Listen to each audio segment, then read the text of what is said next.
que esta coyuntura política no va a estar exenta de ese fenómeno del narcofinanciamiento que puede tener efectos, diríamos, muy nefastos para el sistema político, para la institucionalidad del Estado, para la misma dinámica del Estado y que nos puede afectar a muchísimos guatemaltecos. Por ejemplo, usted mencionó el caso de El Salvador.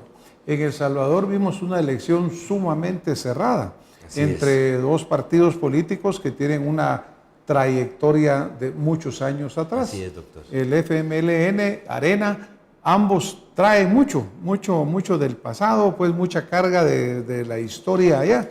Y vimos que estuvo casi 50-50 con una pequeña variación que permitió pues, que el Frente ganara. Ahora, ¿podría uno definir ahí dos líneas ideológicas? Así es. ¿Cuáles serían esas, licenciado? Sí. En El Salvador, ¿qué líneas se enfrentaron? Yo creo que fundamentalmente la línea ideológica conceptualizada como izquierda. Acordémonos que después de la Guerra Fría, el tema de la ideología política, incluso algunos hablan del fin de las ideologías, pero la Guerra Fría marca un antes y un después. Y entonces en El Salvador claramente el resultado electoral refleja una polarización no solo social, sino política e ideológica.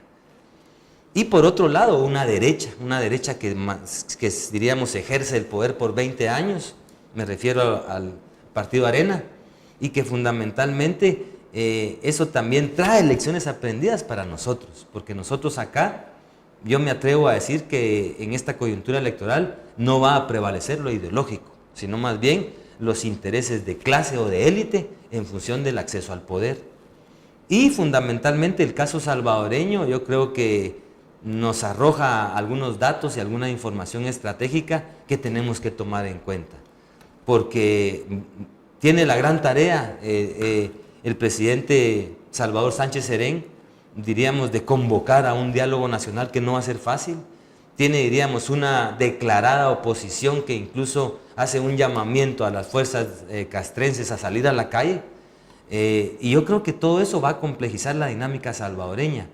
El caso guatemalteco no es el mismo, porque diríamos aquí los chapines, en buen sentido, hablando a nivel chapín, los chapines ya sabemos de una u otra manera quiénes van a entrar a la arena política, ya sabemos los intereses de los que van a entrar a la arena política y fundamentalmente nos preocupa el tema del liderazgo.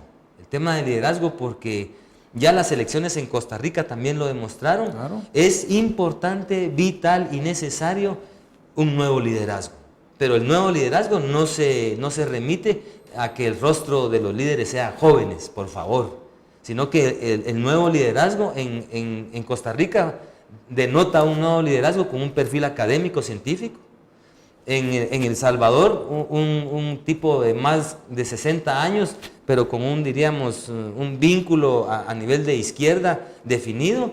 Y entonces la pregunta es, aquí en Guatemala, ¿cómo se está configurando y trabajando esos nuevos liderazgos para que podamos nosotros desde aquí de Guatemala configurar un Estado con otro rostro, con otra cara? Y yo creo que el tema es, y ahí un llamado a la población guatemalteca a que no tengamos miedo. Yo creo que el recurso del miedo nos ha hecho mucho daño aquí en este país, doctor. Un recurso del miedo que diríamos se configura en el marco del conflicto armado, un recurso del miedo que ahora se configura nuevamente con la dinámica de la narcoactividad y el crimen organizado, y que es determinante porque es una región al igual que El Salvador y Honduras, y yo creo que ese va a ser el gran reto de las nuevas autoridades. El combate a la pobreza, el tema de la ingobernabilidad, el tema de conflictividad agraria, el tema del combate al crimen organizado. Yo creo que esto es común al Salvador y Honduras, y ahí vamos a ver nosotros la dinámica, porque es claro, en Honduras hay una tendencia a la derechización del poder después del golpe de Estado. En Guatemala ahora actualmente tenemos un gobierno de derecha, el gobierno de El Salvador es de izquierda, y entonces yo creo que el tema de la ideología política es un tema muy importante. Ahora, por ejemplo, licenciado, digamos que en Guatemala ya tenemos una serie de posibles candidatos, ya se han identificado los que más van a estar, pero yo no sé si usted o ustedes que nos están viendo han escuchado una parte programática, han escuchado una base ideológica, o lo que escuchamos nosotros es pues quién luce mejor, quién da una oferta, sea posible o no, que sea verdaderamente creíble, que sea sustentable, porque hasta el momento todo el mundo ofrece el oro y el moro, ¿verdad? Aquel famoso chiste del que llega a ofrecer hacer un puente y le dicen, pero es que aquí no hay río, también se los hago. Es decir, yo a lo que voy realmente es al punto de decir, ¿usted cree verdaderamente que alguna propuesta en Guatemala es claramente ideológica o claramente definida en este momento? Ese es un déficit de los partidos políticos. Y yo quisiera acotar aquí lo siguiente. Es una coyuntura electoral que ha sido prolongada, constante, con muchos millones, pero que no han sido capaces, y yo quisiera aprovechar también este espacio suyo, doctor, para hacer un llamado a la clase política de los partidos políticos, para que vengan y que socialicen sus programas de gobierno. ¿Por qué? Porque un programa de gobierno, a nuestro modo de ver, debería tener 3 o 4 elementos básicos que la población sepa. El primer elemento es, diríamos, una praxis política que garantice un cambio estructural. Es decir, lo político en un programa de gobierno es fundamental. Otro elemento es una propuesta técnica viable para asumir la problemática nacional. Ahí entra la pobreza, el agua, la tierra. Es decir, no es solo un componente político, sino también técnico. Y fundamentalmente lo que esperaríamos de los partidos políticos, el rescate de la ética. Es decir, yo creo que este es una variable fundamental y sobre todo programas que estén basados en propuestas científicas. Yo creo que ese es el gran desafío de los partidos políticos. Ya hace muchos siglos que carecemos de ese elemento.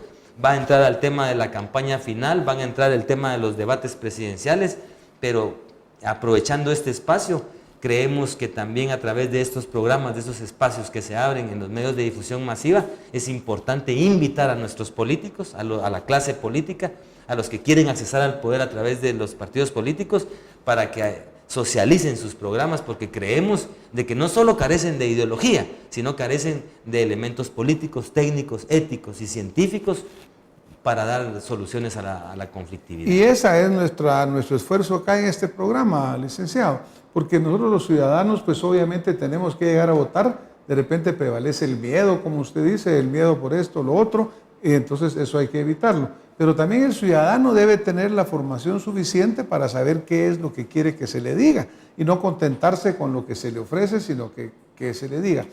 Licenciado, uno de los propósitos de este programa esta noche es que usted nos pudiera dar una definición de qué es una ideología.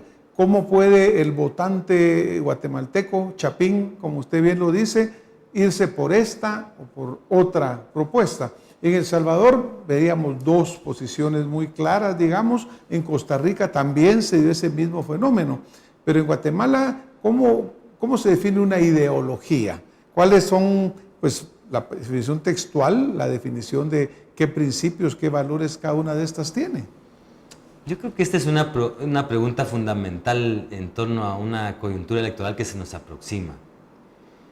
Y yo me voy a atrever a abordar el tema de la ideología política desde las ciencias sociales. Por favor. Que es, diríamos, el marco teórico conceptual de donde podemos sustentar lo que es una ideología política. Y la ideología política se sustenta en una idea política. Y tanto de la idea política y de la ideología política, deviene la dinámica de un sistema político y de una vida política. Y entonces la ideología política es, diríamos, más que una forma de pensar, una forma de creer. Eso implica tener algunos valores y fundamentalmente me lleva a adoptar algún tipo de comportamiento y de acción política.